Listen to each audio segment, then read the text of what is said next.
достар, бала дауысын жаңа маусымын күттің бе?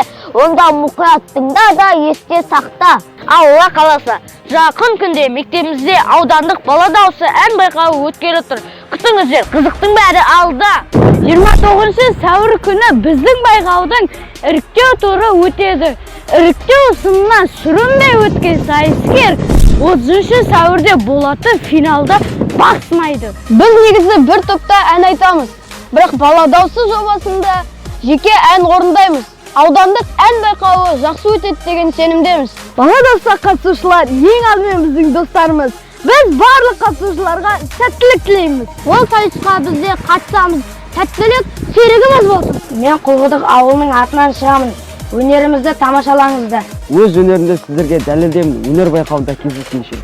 Әр бала жұлдыз болуға лайықты. Болашақ жұлдыздардың жұлдызын бірге жағайық.